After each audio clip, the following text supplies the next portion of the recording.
Captain Tanya Brooks, a 42-year-old black woman, stood by her car on a quiet stretch of Highway 74 in Monroe, North Carolina.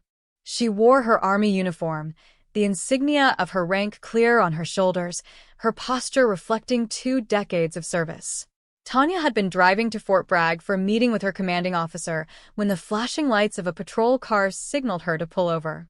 She complied, her hands visible on the steering wheel, her training kicking in. Stay calm, follow protocol, survive the encounter. Officers Derek Malone and Stephen Hayes, both white and in their early 30s, approached her vehicle. Malone, the senior officer, led the stop, his demeanor sharp from the start. Hayes hung back, his hand resting on his holster, eyes scanning Tanya's car.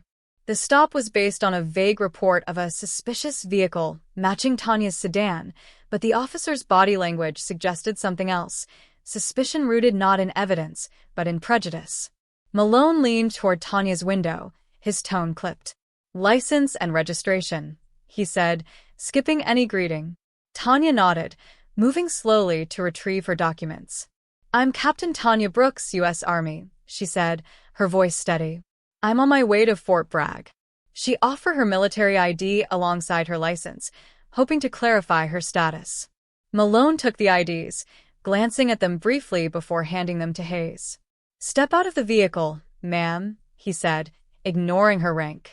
Tanya frowned but complied, stepping onto the shoulder of the highway, her uniform crisp despite the humid August air. "What's the reason for the stop, officer?" she asked, her tone professional but firm. Malone's eyes narrowed. "We got a report about a car like yours. You fit the description." His vagueness was deliberate, a tactic Tanya recognized from years navigating a world that often questioned her place. She pressed gently. "Can you specify the report, sir? I've done nothing wrong." Hayes stepped forward, his voice sharper. "You don't get to ask questions. Do what you're told."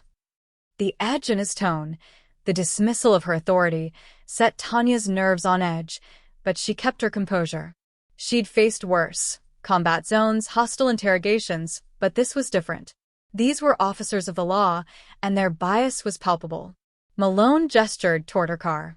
"We're gonna search your vehicle. You got anything we should know about?" Tanya shook her head. "Nothing illegal, officer. I'm a soldier, not a criminal." Malone smirked, exchanging a glance with Hayes. "We'll see about that," he said, signaling Hayes to begin the search.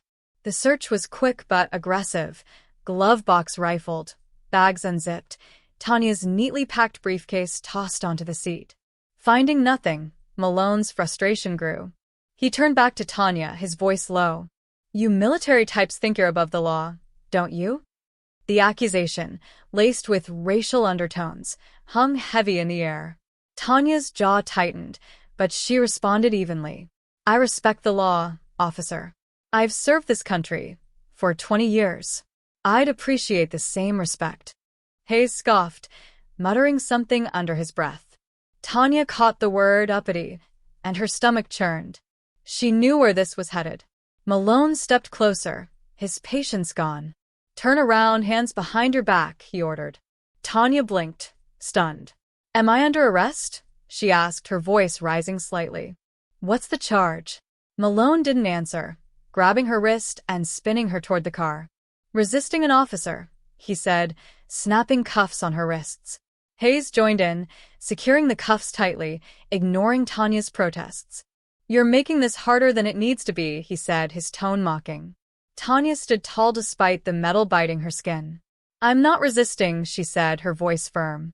"You're violating my rights." The officers ignored her, leading her to their patrol car. Tanya's mind raced, calculating her next move. She knew her rights, knew the law, but she also knew the reality. Black, female, in a small southern town, her uniform meant nothing to men like Malone and Hayes. As they pushed her into the back seat, she memorized their names, their badge numbers, every detail she could use later. At the Monroe Police Department, Tanya was processed like any other detainee. Fingerprints, mugshot, her uniform a stark contrast to the gray holding cell. She remained silent, refusing to engage with the officer's taunts. Malone, smirking as he filled out paperwork, called her captain with exaggerated sarcasm. Hayes laughed, adding, "Bet they don't teach this in boot camp."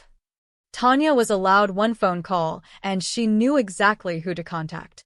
She dialed Colonel James Whitaker, her commanding officer at Fort Bragg, a man known for his no-nonsense approach and deep loyalty to his soldiers. The call connected, and Tanya spoke quickly, her voice calm but urgent. "Colonel, it's Captain Brooks. I've been arrested in Monroe, North Carolina, on false charges. Officers Malone and Hayes detained me without cause. I need your assistance." Whitaker's voice was steady, but Tanya heard the anger beneath it. "Sit tight, Captain. I'm handling this." He hung up, and Tanya returned to her cell, her head high. She trusted Whitaker, knew his influence reached far beyond the base. What Malone and Hayes didn't realize was the storm they'd unleashed. Whitaker wasted no time. He called the Monroe Police Department's chief, Paul Reynolds, a man he'd met at a regional security conference. Whitaker's tone was polite but unyielding. "Chief, one of my officers, Captain Tanya Brooks, was arrested by your men without justification. She's a decorated soldier with no record. I need this resolved immediately, and I want those officers' conduct reviewed." Reynolds, a veteran administrator, sensed trouble. An Army captain arrested in his jurisdiction, with a colonel breathing down his neck, was a PR nightmare waiting to happen. He promised Whitaker a full investigation and ordered Tanya's release pending review. But Whitaker wasn't done. He contacted a JAG officer, Major Lisa Chin, to ensure Tanya's rights were protected and to prepare for potential legal action against the officers. Back at the station, Malone and Hayes were unaware of the calls being made. They joked about Tanya's arrest, confident their word would hold over hers. But within an hour, Reynolds arrived, his face grim. He summoned Malone and Hayes to his office, shutting the door. "You two arrested an Army captain?" he asked, his voice low. "A black woman in uniform, with no evidence." Malone shrugged, defensive. "She was mouthing off, Chief. Resisting. We had a report." Reynolds cut him off, slamming a hand on his desk. "You had nothing. I just got off the phone with her CO at Fort Bragg.